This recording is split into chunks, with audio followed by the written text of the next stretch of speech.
અને પશ્ચિમ ભારતમાં ગણાય છે. મહારાષ્ટ્ર, રાજસ્થાન, MP ને ગુજરાત ના આનો વિસ્તાર છે 1000 એકર જમીન. 1000 એકર 1000 એકર જમીન એટલે તમારું તલિયાવારી હોય, રીસિયા હોય, એક આખા ગામનો કેટલો મોટો ગામનો એરિયો હોય ને અમારે ઝીંઝરી જેટલો એ બધું 1000 એકર જમીનમાં આવે એટલું મોટું ફાર્મ છે. આપણી સ્કૂલ 3 એકરમાં છે તો અહીંયા 1000 એકર એટલે આપણાથી ચાલતા ફરાય નહીં. આ પહેલો જ ગેટ આવ્યો. આપણે તો ત્યાંથી ઘૂસ્યા હતા એટલે નહીં તો આ પહેલો જ ગેટ છે. આવા તો 5 ગેટ છે આગળ.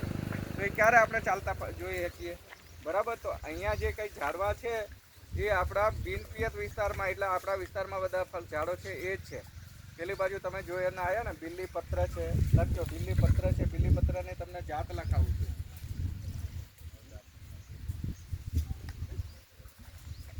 બિલ્લીપત્રની જાતો એમ લખો બરાબર. પછી 1 2 3 એમ લખજો.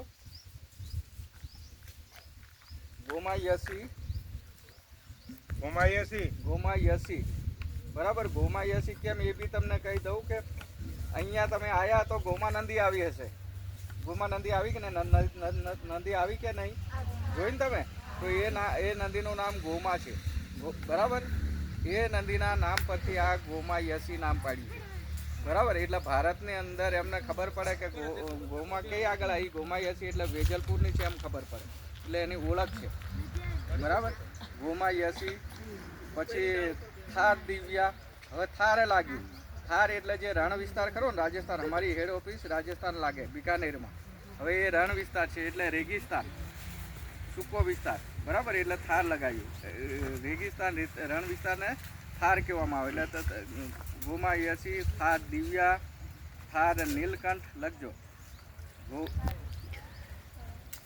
થાર દિવ્યા, થાર નીલકંઠ,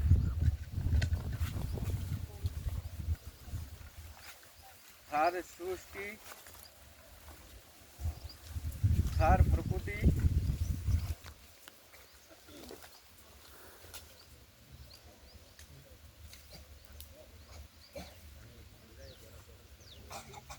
થાર દિવ્યા, થાર નીલકંઠ. તમે હસો છો ને એટલે જે અહીંયા ડૉક્ટર AK સિંહ સાહેબ કામ કરી રહ્યા ને તો આ થાર સૃષ્ટિ ને થાર પ્રકૃતિ ને એવું બધું છે ને એ એમના ભાઈની આવી તેવી છોકરીઓ હશે એમના નામ પરથી અમને નામ પાડ્યા છે.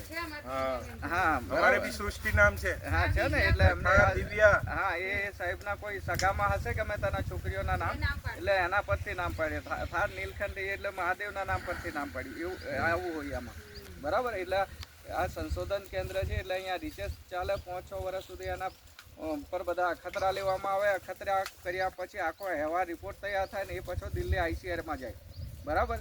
એટલે દિલ્હીથી ICRમાં જે કંઈ કમિટીએ પાસ કરે પછી ત્યાં સંશોધન કમિટી કરે અને એને પછી અહીંયા કહે કે ભાઈ આ તમારી જાત બરાબર છે, તમે ખેડૂતોને આ પોકાડો એટલે અમે પછી માહિતી આપીએ બરાબર. એ જ રીતે અહીંયા આમળાની અંદર તમે જુઓ આમળાની જાતો લખો.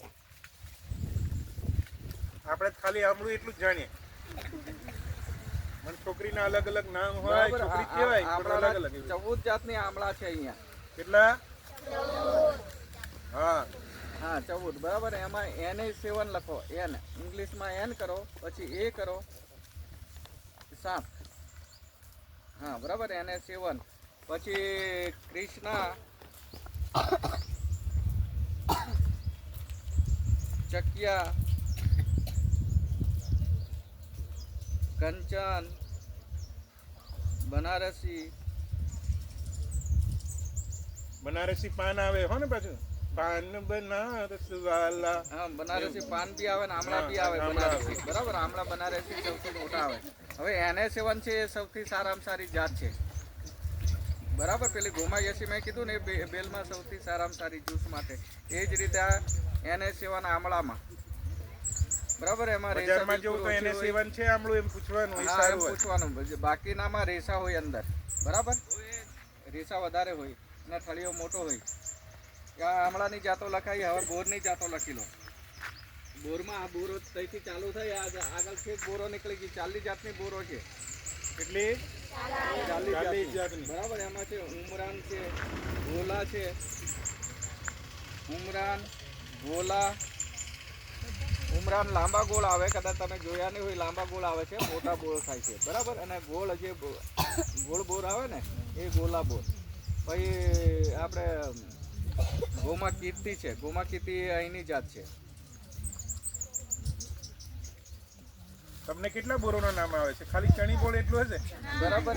ચણી બોર, ઇલાયચી બોર, એવી બધી ઘણી જાતો છે. આ ત્રણ જાત તમારી રાખો, બરાબર. પછી સીતાફળમાં બાલાનંગર, એક જ જાત છે સીતાફળમાં, બાલાનંગર. બાલાનંગર, બરાબર. અને આંબાની લખજો. પછી આંબાની જાતો બધાને મોડે હોવી જોઈએ, હો ને? કેમ કે કેરીઓ આપણે તમે બધા ખો છો કે નહીં ખાતા? બરાબર. તો આ બધું તમારે યાદ રાખવાનું. કેસર પહેલી લખો, કેસર એ જ્યુસ માટેની, રસ માટેની જાત કેસર, બરાબર. આખા દુનિયામાં વખણાય કેસર જાત. પછી લંગડો, રાજાપુરી, હાફૂસ, દશેરી, મલ્લિકા, લંગડો, દશેરી લખો, મલ્લિકા,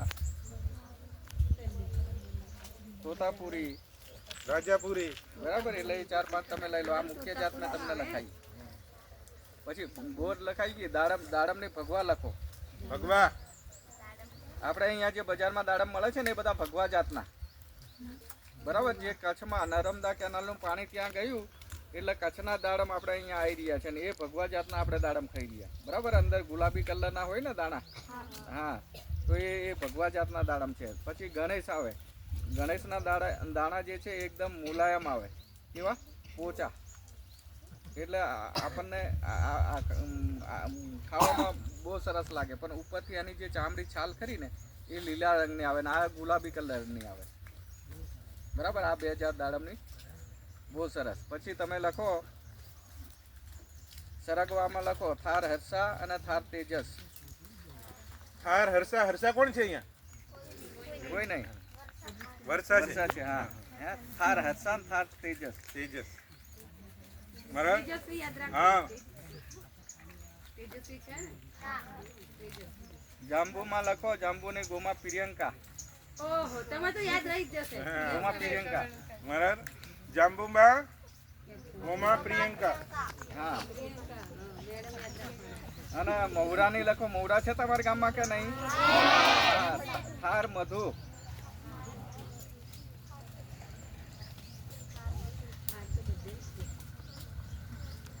અને જામફળમાં લલિત લખો.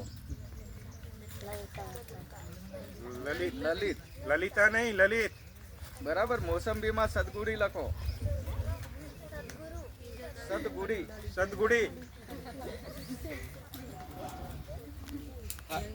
લખ્યું, મોસંબીની સદગુડી,